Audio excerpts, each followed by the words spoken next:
Hello, water signs. Kamusta sa? Ito yung reading ninyo para sa araw na ito, January 18, no? So, itong reading na to, ano ba yung mga mensahe na dapat mong malaman sa ngayon, no? Kung hindi mo ito mapanood itong January 18, kahit later, okay lang. Basta kung kailan nyo ito matsyempohan, water signs, Cancer, Scorpio, Pisces, alamin na natin. Ano ba itong mga mensahe na ito? First message is the end of a tough cycle approaches.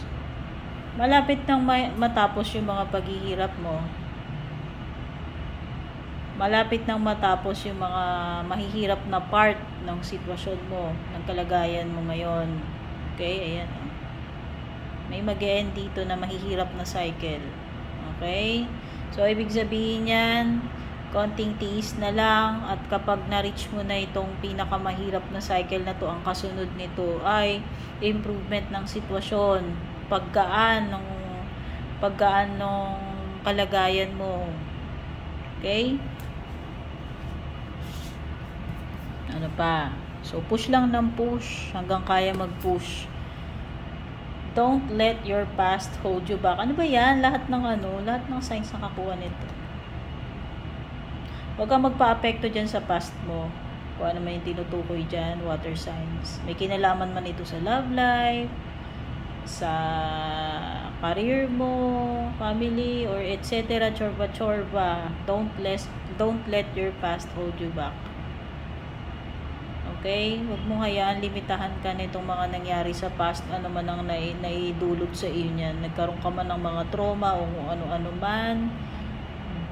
Huwag mong hayaan na yung mga past experience mo na yan ay makaka-influence dito sa present mo at sa mga paparating sa iyo. No, maganda nga kung i-let go mo na yan eh. Kasi hindi naman ibig sabihin nangyari sa past. Oo, may possibility, wala naman na kahit isa sa atin nakakaalam na nangyari sa past, hindi na uulit. Wala talaga nakakaalam. Pero ganito kasi 'yun. May dalawa ka naman choice doon. Magiging nega ka na lang ba palagi or mas pipiliin mo maging positive? Kung ako tatanungin, doon na ako sa positive. Kasi wala ka rin naman mapapala kung magnenega-nega ka pa about the past. Wala rin naman maitutulong yun sa present situation mo, di ba? Yan yun.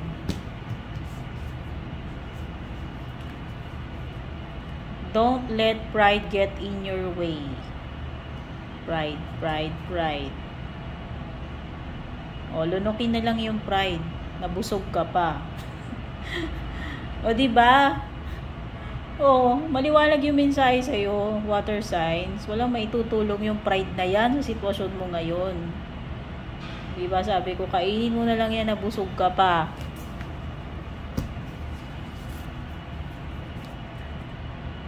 Step out of your comfort zone. So, mga ayaw mag-take ng risk dyan. Hindi kayo makakaalis dyan sa kinaroroonan ninyo hanggat hindi kayo willing na makipagsapalaran. It's about time na malis ka dyan sa comfort zone mo. Maraming naghihintay sa iyong possibilities. Malay mo, diba? Kasi hindi mo malalaman hanggat hindi ka nagtatry. Yun yung mensahe nito. Paano ka makakakita ng opportunity kung nagkukulong ka lang, hindi ka naman umaalis doon sa bahay mo or sa lungga mo, diba? Labas-labas din. Mag-take din ng risk. Balance, spirituality, and practicality. Ito. Bago lang sa akin itong deck na to. Sige, try natin ipaliwanag.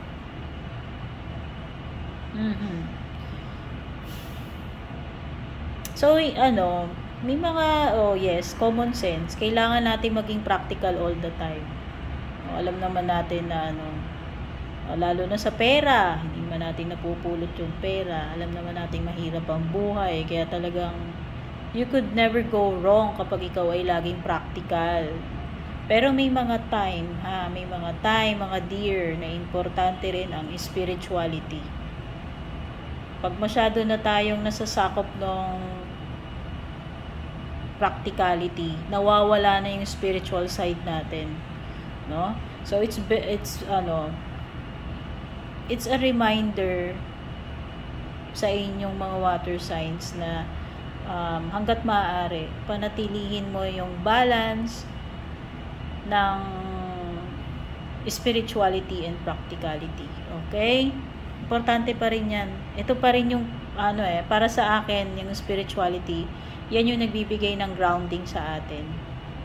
Okay?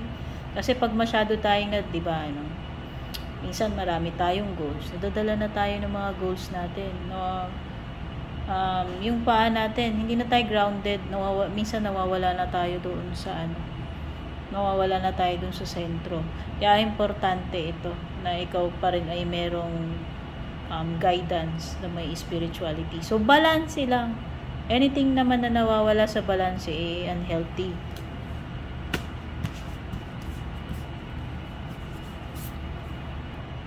Anong romantic cycle? O, diba? Pumapalakpak na yung mga tenga dyan. Namamukhang love life. O, diba? Ayan.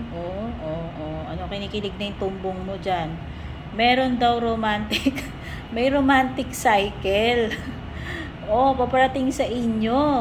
Yung iba dyan, di na mapakali. Panibagong romance. Panibagong love life. Panibagong jowa bells. Kilig factor. Yung iba dyan, di na makakatulog.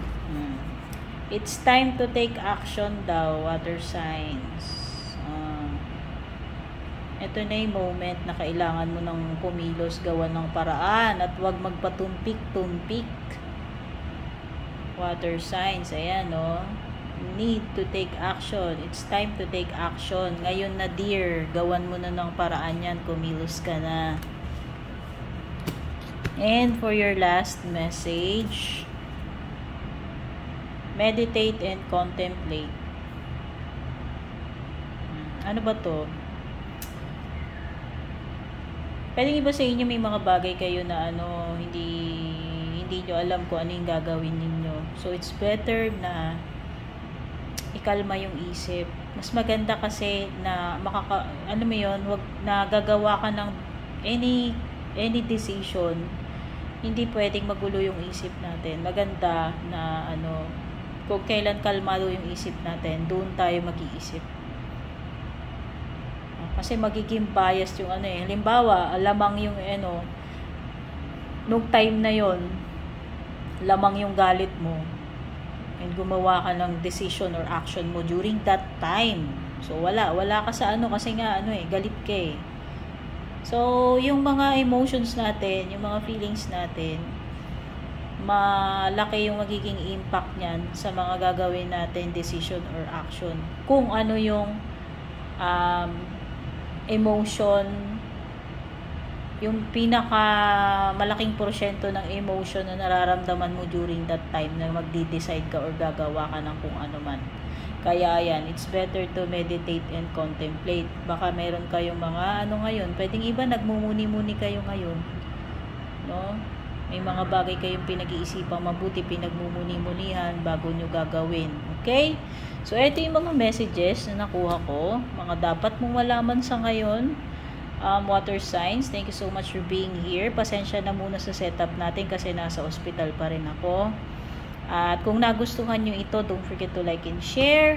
Kung hindi pa po kayo nakaka-subscribe sa aking YouTube, don't forget to subscribe. Like and follow na rin yung aking Facebook page regarding personal reading services. Mag-message directly lamang po kayo sa aking Facebook page. Take care, good luck, and God bless.